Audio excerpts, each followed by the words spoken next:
Okay, awesome. Welcome, everybody. This is our July 3rd, 2025 ClinX Academy Office Hours. We're super excited to have Dr. Martin Levine here, Chief Medical Officer of Optum Care Pacific Northwest. Reza and I overlapped with him for some duration while we were at Optum. So Marty, great to have you here. Would love to hand the floor off to you to introduce yourself. Tell us a little bit about what you do currently. Sure. Yeah, thanks, Alex. Thanks, Reza, for the chance to come here. And my first time being a part, really knowing about your organization in this community. Thanks for the chance to be here. Well, let's see. So I'm a family doc clinically. I did a fellowship in geriatric medicine after my family medicine training. And I live in Seattle. I've worked for 4 organizations in now a long time, 25 years. And I always wanted to be part of making care better, the systems of care in addition to the clinical. And so I would say I'm a tinkerer. I've always, wherever I work, no matter how small the little sphere I'm in, I'm always kind of messing with how's it set up? Is it smart? Could I make it better? And I think that's intrinsic to who I am. It doesn't have anything to do with like business. It's just kind of wanted to work better. So that's my person. I've always been that way. And I think Reza and I saw each other recently at a conference, and I said that I consider myself an intrapreneur in medicine. I have spent 6 years in digital startup space. And I just felt like it's not my personality. I don't want to do a race. I just don't want to be part of that. I like the ops to make it work. And I like to really think about frontline problems clinically. And so I have found my most success is being in big institutions and how do you get them to move? So I have done a lot of QI or business proposals or run projects. I'm right now leading my biggest one, probably just because of where I am in my career, called Memory Health Support, where we're scaling up a dementia support improvement program in 2 states. So I'd be happy to talk about that. But I've done a lot of other things, really out of primary care first. But I've done specialty too. So let me just pause. Yeah, Marty, take us back to the beginning. I think a lot of our students and folks that are looking to participate, are tinkers at heart. They love doing projects. They like to, reduce some of the friction. But take us back to the beginning, the first time, whether you were working purely clinically or you had some sort of a role. How did you get into, believing that you can make something better and then getting it done? Sure.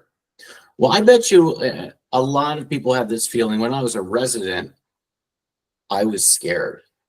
I was scared that I wasn't ready, that it would look too hard, and I was going to get thrown into a hamster wheel and chewed up and just cast aside. And that was I didn't like that. And as my residency was ending, I was looking to stall. So first I applied, I didn't get it, to become a Robert Wood Johnson Clinical Health Services Scholar. I said, oh, well, maybe I'm an academic, maybe I could do that. Although I didn't really love being an academic, the idea, I liked thinking in a smart way. So, I came up with a project and I thought it was kind of cool, but I was very controlling I didn't want to go to any city in the US, and they didn't like that. RWJ says you have to let us send you anywhere. And I said, well, I live in Seattle, so I'm only applying to Seattle. So I was rejected. And then I went to my residency director as a family doc, and I said, the way we do maternity care is all wrong. We follow all the culture in the hospital from OBGYN that we don't do anything to support mothers early in pregnancy. You can just see how I was just like a project guy, because I did do a lot of deliveries as a resident. And my residency director said, what are you talking about? I said, can you hire me to stay in the residency and I'll build a new way to do maternity care in family medicine? And he said, Marty, I thought you liked taking care of older people. I said, well, I like that too. He said, I've always wanted to start a fellowship in geriatrics. How about you drop this maternity thing and you be my first fellow? And he opens his desk drawer and he had an application that was 3/4 finished that he'd been working on for years. He says, I just need someone to get me across the line. He said, you'd be first fellow, you'd have to help me build it. I said, sure. So I had a very unusual fellowship. Not only did I do rotations, but I bought from American Geriatric Society the curriculum, and I wrote my own competencies for every rotation and then handed it to the physician, to the instructor who graded me on the scorecard that I wrote. That is amazing. So, then my first job, again, I had that fear. I felt like I'm creative, I can fix stuff, and I was afraid because I just didn't feel, medicine's intimidating. And it just so happened that a health services research group out of Group Health Cooperative in Seattle, which has now been purchased by Kaiser Permanente, was going to do a randomized controlled trial to improve primary care for older people. And they needed a geriatrician to lead the clinical team, not to be a researcher. They have researchers, but a clinical leader to supervise 2 pharmacists, 2 ARNPs and a geropharmacist in a multi-center trial in fee-for-service and group model care. And I got that job. And so that was just flat out luck. That was in my town. Very few people, I think, applied because it's very disruptive to your career. Docs can't just move around. So I was in town, they needed somebody, I got it. It was a 2-year job. So half my time was on a grant innovating, and half my time the medical group just employed me. They didn't know what to do with me. They made me a consultative geriatrician. And my job was to go into primary care clinics and figure out how to make them better. So it's very unusual. That was just fortune. Like I didn't, I think a lot of these things are being lucky. Yeah. No, I love it. Honestly. Take us forward a little bit to your time at IORA, right? Like, describe for the folks who don't know what it is. Like, what was IORA? What was it like when you first started? Because a lot of folks now there's a lot more digital health startups today than they were 10 years ago. Yeah. So I was a group health permanente doc for 13 years, and I had leadership roles in geriatric medicine. So fast forwarding through that experience after that grant. And so I was pretty knowledgeable about Medicare, and I was very knowledgeable. I had been an operator. I ran for 10 years, lots of clinics at Group Health in primary care. So I was pretty seasoned, for that. And then IORA, honestly, IORA is not an acronym. The founder, Rushika's family, is from Sri Lanka. It's a Sri Lankan bird, an IORA bird. He needed a company name. He was in Sri Lanka. He asked his friend, what's that bird in the trees? It's an IORA. He said, no one has that name. That'll be the name of my company. That's what IORA is, IORA. Rushika had always wanted to innovate in setting primary care up, and he had done a couple little small projects where he renovated, sort of redesigned a primary care office for a very vulnerable population. And based on his data that it worked, he had succeeded in launching the IORA company going into Medicare. They had never done that. They had taken a clinic in Vegas serving culinary workers in a union, very disenfranchised population, set a lot of standards and very quickly improved quality and reduced cost. And then he was able to get Humana to say, we'll do an exclusive, and IORA can set up primary care clinics for Medicare Advantage people from scratch. And that was when Rushika hired me. So Marty, can I interrupt you for a second? I just want to make sure all of our students understand. So this was a risk-bearing arrangement this was like a delegation for Medicare Advantage lives, right? That's right. This is not fee-for-service Medicare.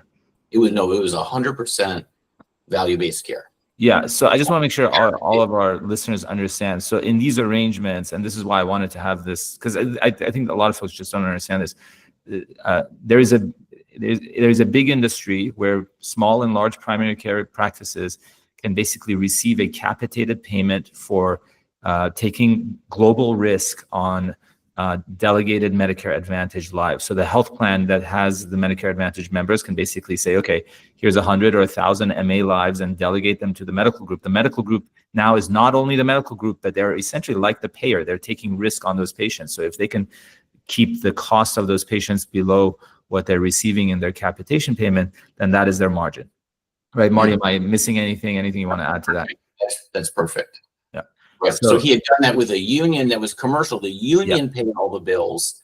So and those were commercial age, younger working people, because he proved that when the payer, the union, could get it cheaper, then a Medicare Advantage insurance company said, can you do the same thing for me in Medicare? And Rashika Iora wanted to do that because Medicare Advantage was that's the big, powerful payer. If you can do it, you can go to scale, and Medicare is standardized so that you really take your company up to a whole nother level if you can do it in MA. Talk to us a little bit, Marty, about what you perceive to be the potential, I guess, the differences and the advantages of being a physician executive in a risk-bearing medical group like Iora or Optum versus a traditional medical group that maybe is just pure fee-for-service. And there's a lot there. So I'd say it's very tough to become a physician leader and be taken seriously in the business world. So the business people, and I'm coming from I've worked in Permanente.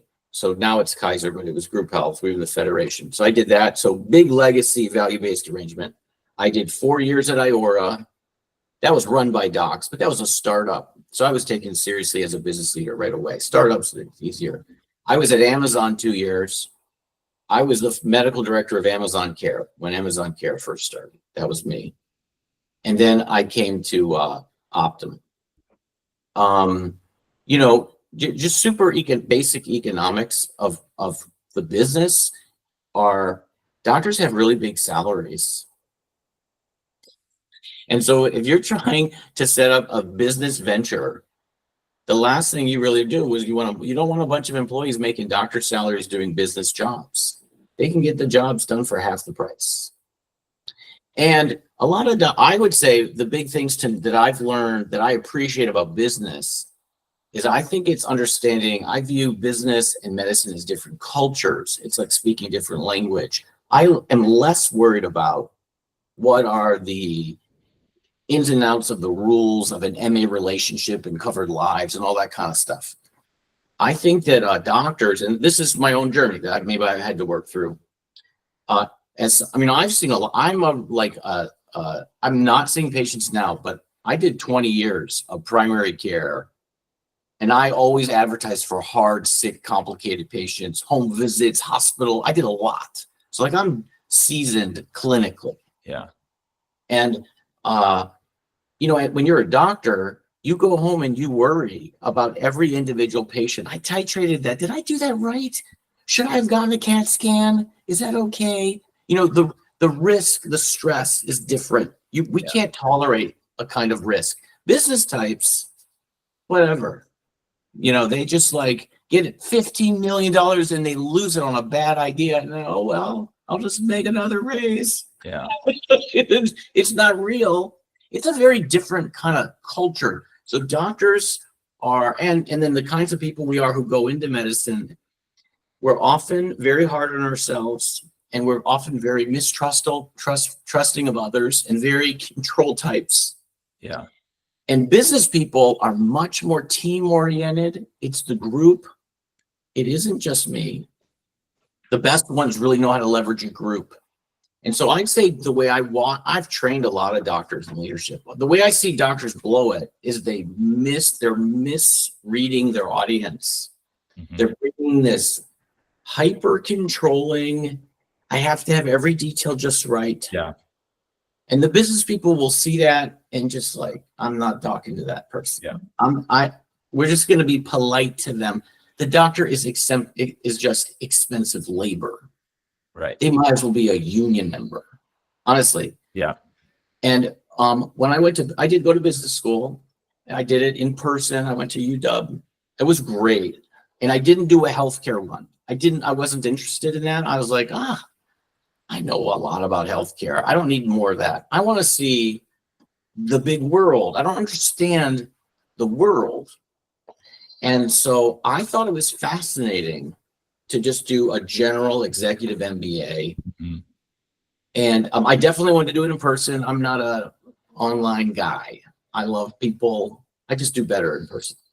So anyway, I think when I came out of that, I had a whole different way of how I composed and held myself in meetings, how I understood risk. And I almost felt like instantaneously business leaders could feel it in me. And suddenly I was in different spaces and being dealt with in a different way. And I do think there's something about that. I spent a lot of time training docs about this controlling everything stuff and how you got to get over that. Right.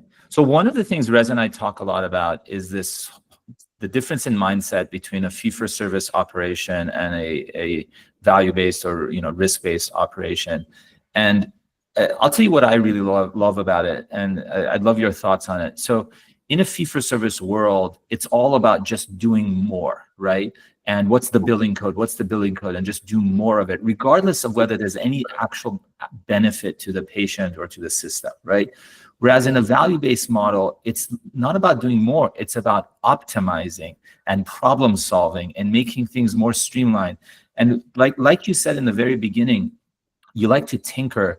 I think tinkers are problem solvers, right? Like if there's an optimization problem. So like if we think it would benefit the patient to have a follow-up call after every doctor's visit, we're not asking ourselves, is there a CPT code for that? It's the right thing to do. What's the best way for us to do it and do it efficiently, right? And I think that sort of mindset, that's what I love to do. That's what Reza loves to do.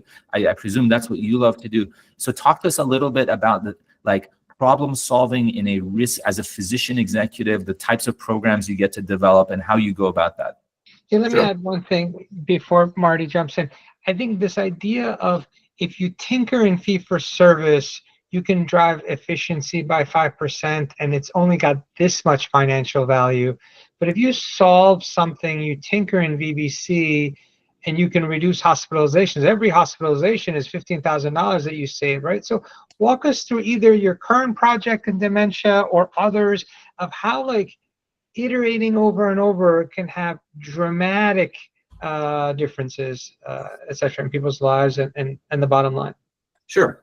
So let me go back to that first study, my first job out of fellowship. So the randomized control trial was, the idea was, we would randomize PCPs in different practices, and me and my geriatric expert team would co-manage patients with PCPs, and we would measure, did the patients we saw get better, and did we have a diffusion effect on the PCPs on how they cared for other patients? And the thought was we would bring all-purpose geriatric medicine, syndromes, falls, depression, polypharmacy, disease management, better heart failure management, all-purpose, frail older people stuff. And very quickly, when I was in the practices working, and I was kind of green too, I just come out of training, I actually thought the doctors were pretty good. Except one scenario, I thought that the system was terrible, and it was dementia. I saw, and separate from billing, I wasn't talking about anything with money. I just was looking at human suffering. I just saw families come in, and the PCP didn't know what to do, and they would send them to a neurologist maybe, or they would ignore it. And the neurologist would just focus on biomedical questions, and the family was just lost.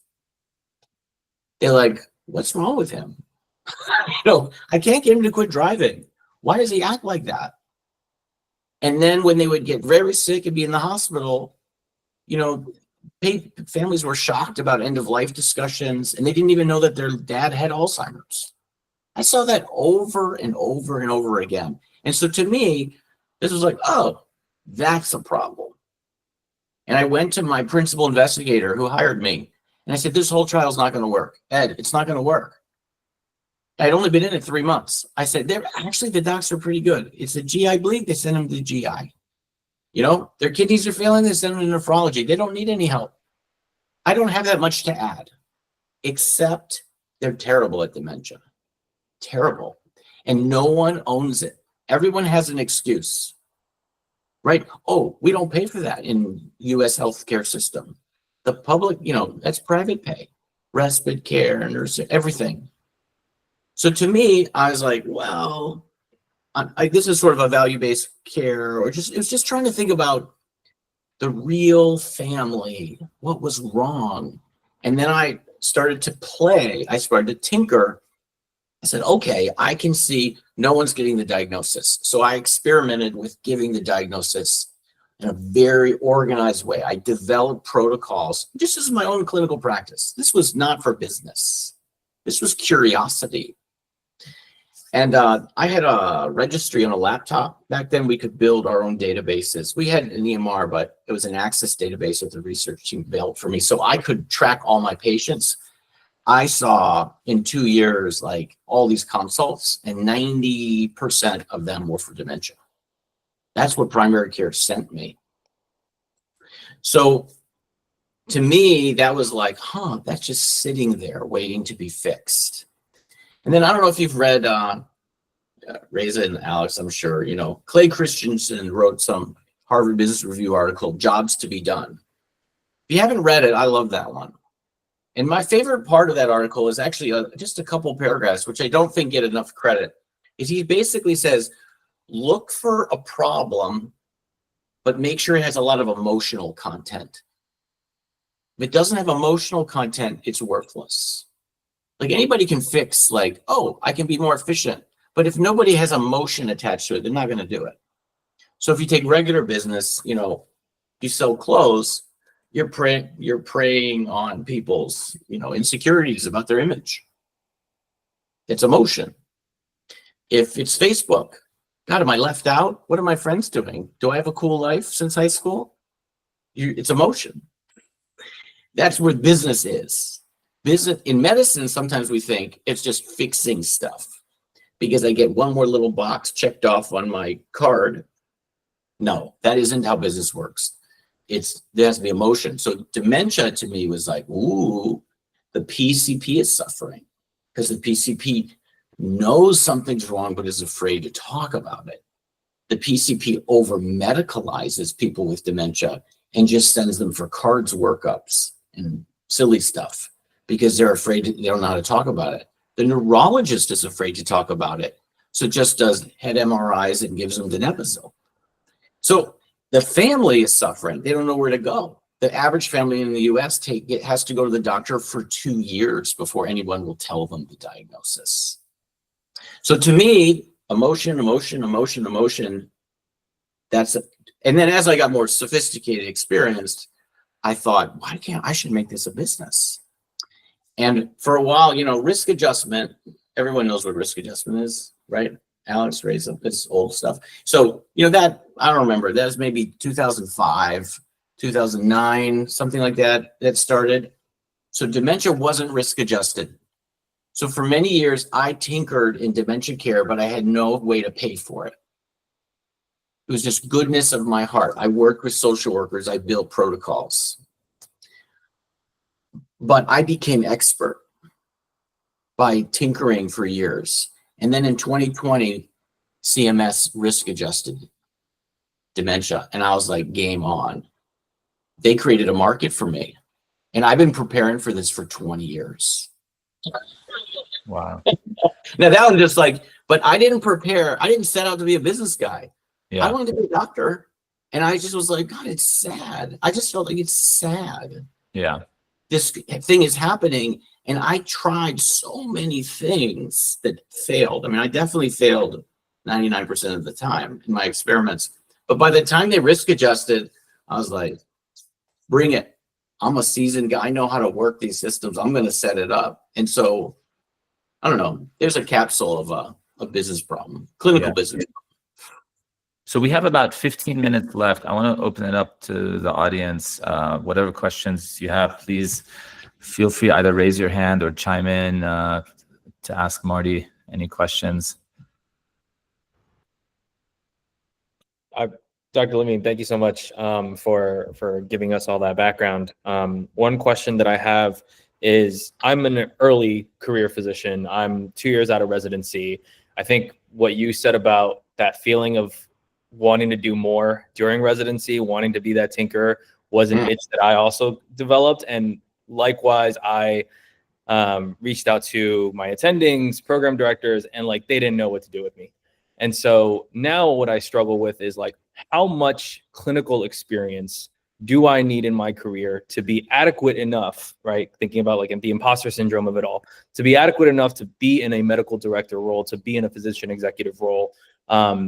And I do still practice, but I do practice part-time while trying to build in the startup land. Curious to hear your thoughts on that. Well, there's always going to be a job for physician leaders who can manage other physicians, because managing docs is tough. Okay, I've done that. The biggest I had was 500 docs at once. It's primary and specialty care, and they're different. They have different motivations. So if you dig in, and so if you work in a physician-owned group and you're going to manage doctors, you got to be deep at some point clinically. The doctors can't tolerate the sort of super light clinical career. Some people sometimes get those jobs, but it's politically fraught. Now, that being said, as long as you can solve problems, none of it matters. Yeah. Like I don't know, I'm not a surgeon. I've managed surgeons and I've managed specialists, and they don't look at me and go, oh, he's an experienced PCP. They don't consider that. They don't care. Yeah. But if I'm like, dude, I have a checklist. What's wrong? Let's solve it. And then if I just solve stuff, doctors love you solving stuff. And they love, and the best people who work in clinical practices are people who they just walk around with a checklist. What's wrong? They write it down and then they follow up. I tried, I couldn't do it. I did do it. Anybody like that, doctors love. They love them. So you can do that. You have to fit the kind of career that feels right to you. I liked really complicated, sick old people. Like I enjoyed it as medicine. So I just did that a long time. And it has trade-offs. I wouldn't do anything just like for image. Like if you like the pediatric, then do it. If you're like bored, then you can move away. But you'll just have to succeed more in the business angle. You won't be as influential on the clinical content. Like I'll just say right now, because there's a lot of energy in the country around let's improve dementia care, and there are a lot of people coming up with innovations, and I can tell reading their stuff, they just read a journal article. They actually have they're like if your mom was sick, you wouldn't want them in the room. They don't know they don't understand any nuance. And I get stuff that comes across my desk all the time. We're going to make this the new protocol. I'm like, not a chance. No way. That isn't what's really, or you get a review article in the mail. I don't care. So I am deep. I give talks on this stuff all the time. I can give little pearls. So it just really depends what kind of, if you want to go in the grapevine and do, disrupt doximity. I'm just making it up. I don't know. Right? I mean, you're kind of spot on. Doximity is too focused. It's on all docs, and there's an opportunity you could make. You'd be disrupted. No doctors like LinkedIn. That's like for super businessy people, businessy doctors. Regular doctors are on doximity, but it's inadequate, and your grapevine is going to disrupt it. You can dig in that way, but you always have to get dirty, and you just got to figure out to solve real problems with emotion. I heard two things there. There's managing docs so that perhaps closer to 5 years of clinical experience, deeper experience.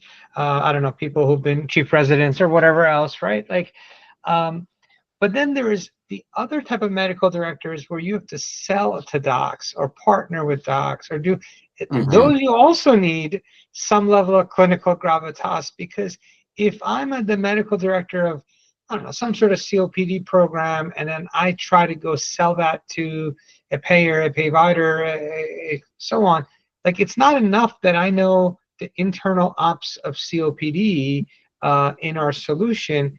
I need to know the ins and outs of how that practice, like the life of that doctor, the frontline doctor, the medical director, the CMO, their business models, so that I don't shoot myself in the foot during those BD calls or during those partnership calls, et cetera, right? So there's a little bit of that. If you go completely to build something on your own, obviously you can build it at whatever pace. And what we're trying to do, at least with ClinX a little bit, is to help circumnavigate some of that duration with deeper content and access to folks. Anyway, I'll stop rambling. Other questions?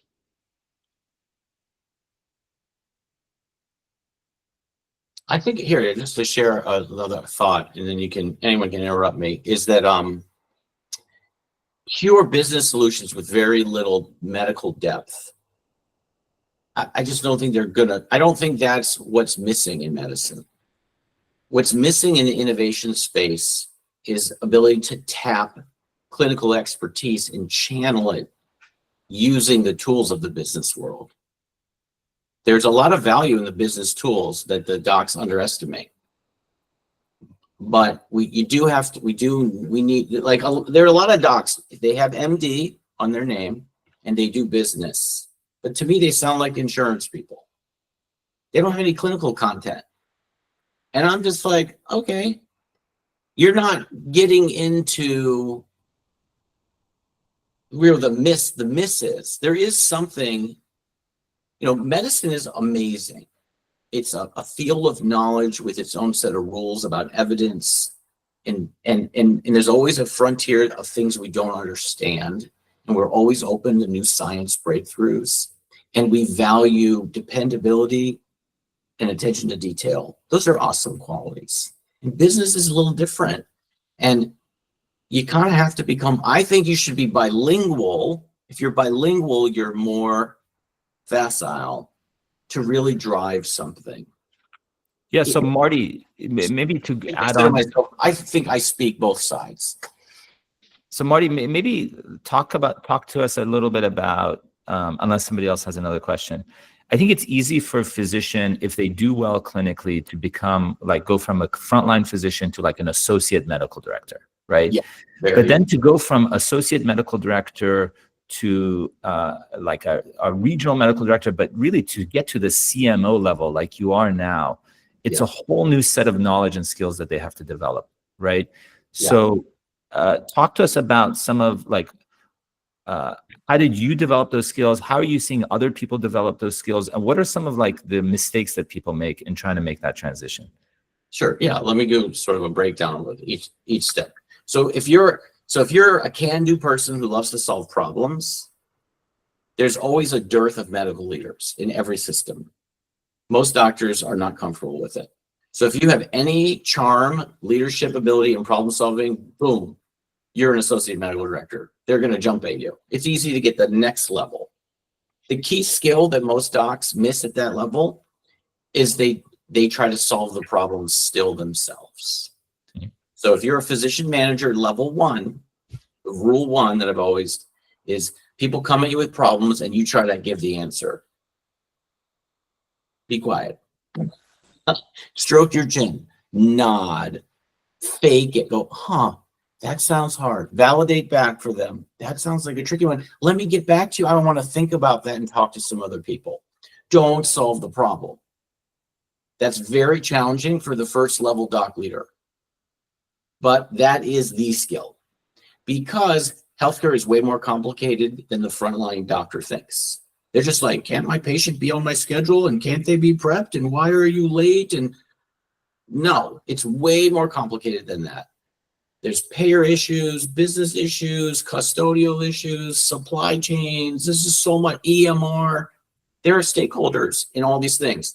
So, and your job is to validate your front line and then keep your checklist and come back.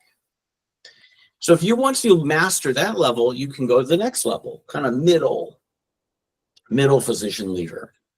And then you're going to have, say, multiple locations, maybe 50 doctors. Maybe you have some direct reports who supervise docs. A lot of systems, no one wants to pay for it. Maybe they all report to you. So you'll have a little bit of strategy in there too, a tiny bit, but mostly you will deal with all the HR problems. That's all the business people, they hate dealing with the doctors and their HR problems. And they just say, oh, no, you're doing it. Regional medical director, you hire them, and that clown over there who won't do his charts, you have to fire him or fix him. That's a tough job. I've done that a long time. But again, you learn it. You may not like it. You're like, hey, I can do more than HR. But the forces in society, because of our salaries and because the business people don't understand us, is they're just like, just be quiet and do the HR. So I became pretty awesome at Dr. HR. Just, again, tinkering. I didn't love it. I don't want to do it, but I can. Then I think to get to the next level, you have got to have taken some risks. Now, doctors don't like risks. We are so risk averse. Reza and I were in Vegas. I didn't see him gambling. Now, I don't know, maybe he is a gambler. No. Used to be 20 years ago. Okay, most doctors are terrified of risk. They are the most risk averse people ever. And so like things that I did is I changed jobs. I left a secure permanente partner physician role for 13 years, and I joined a startup, which could have gone under. It was dangerous, right? For medicine, but I did it. And then I liked those people. And then I heard I heard rumors was going to do something in my hometown. And I was just honestly territorial. I was like, what are you talking about? I'm the innovation guy. And you're going to set up a health service in my town? I want in the door. And I pushed my way. I just networked like crazy. And then I took a risk. I was doing well at Iora. I was very valued. And I was like, I'm out. I'm going to go try this crazy Amazon thing. And then I could see I didn't understand business stuff. So I went to business school at University of Washington. Again, risky. It was hard. I applied for grants when I was in roles. I did stuff at night. Not because I was trying to be a business guy. I liked control of a project. But these were risky things. I got in trouble a lot. Like I didn't want to get in trouble, but a lot of doctors, medical groups are about don't change, keep everything secure, just keep it the same. And if leaders are trying to change the system, they hate that. Most medical groups hate stuff like that. They just keep it the same. So that level from regional leader where you do HR to the next, I do think you have had to prove that you're willing to try stuff. And then you are at the mercy of politics. Okay? This is not a meritocracy. Sorry. There are a lot of docs who get tired of straight clinical practice who would love a little admin, and people have different power and influence in institutions. And so when you get to these CMO jobs, there's just a few. And, like when I first became a CMO, they asked me to be CMO, but it was because it was a dumpster fire and they had no one to do it and they were desperate. They're like, oh yeah, Marty, you want that? It's terrible. Nobody wants that job. So I was like, okay, I needed a job because we were being integrated. Optum was integrating and my job was going to go. I didn't have a job. I was like, I didn't really want to be a CMO because I like to innovate more than I like to be the big boss. But I needed a job. Gurini came on. Do you have a question? Sorry. Yeah, that's good. Oh, okay. So those are the three quick, Alex, to your Yeah. point, 3 levels. I'd say 3 skill levels for leaders. I guess the last question, Marty, that I have is around the politics or stakeholder management, right? Like, just in your region, the Pacific Northwest of Optum, you've just in my time that I remember, you've had multiple different leaders at the C-suite level come and go and so on. How do you navigate the instability of it all and still kind of hold on to your true north? And you're a very personable person. People seem to like you, right? Like, how do you maintain that lovability and still navigate the craziness? Yeah, well, I don't have the answer because, like, work can be tough sometimes. What I've decided to do is I'm always going to be focused on the problems of the patients from their view, as them as a customer. So, it's not like, why aren't we titrating the ARBs and the ACEs to the ideal level? Like, that's not customer centric. Okay, that's medical culture centric. But I'm talking about people having challenges experiencing care. And I always focus on that. And when I'm in doubt, I go back and talk about that. So, like, here's a curious thing. I see this all the time in medical groups. Docs will get up and say at a conference, I'm, CMO, medical director of blah, blah, blah group, and a practicing whatever. They always want to throw in this, like, I'm practicing. Yeah, you practice 3 hours a week. Okay, so what? I don't really like that if then all they do is talk about insurance. To me, that's like, you know what? You should spend your 3 hours doing insurance. Drop the stuff about the 3 hours of practicing a week. That's just like fake. But if you're a pure admin, but you're completely laser focused on making the care better for the public, to me, that's my stance. That's my stance. When COVID hit, I was in a fee-for-service setup. I was part-time clinical. I had to give up my clinical because the docs needed to earn a living. They needed the visits. So I stopped patient care without choosing to. I felt like I had to. And then after a couple of years, I was like, you know what? I'm just going to be good at admin. I'm just going to let it go. And I sometimes get these politics where I'm in a room and I hear a doctor remind me that she still sees patients. And I know it's a dig at me. It is. And I just whatever, I'm focused on a laser. You keep talking insurance. I'm making the care better for the public. So that's how I deal with it. It's not foolproof. But yeah, that's how I do it. Amazing. I know we're almost out of time. Any last final quick questions from anybody in the audience? Okay, well, Marty, thank you so much. I really appreciate you taking the time to speak with all of us and share your insights and your stories, and just invaluable for all of us to hear. So thank you again. It's very flattering. And, I'm very cash. So if you think I can help you, you can find me on LinkedIn or through this email or whatever. You can ask me a question. It's cool. If I can help you out, I don't mind. I'm excited about your interest in, trying to make stuff better. Thank you, Marty Levine. Thank you again.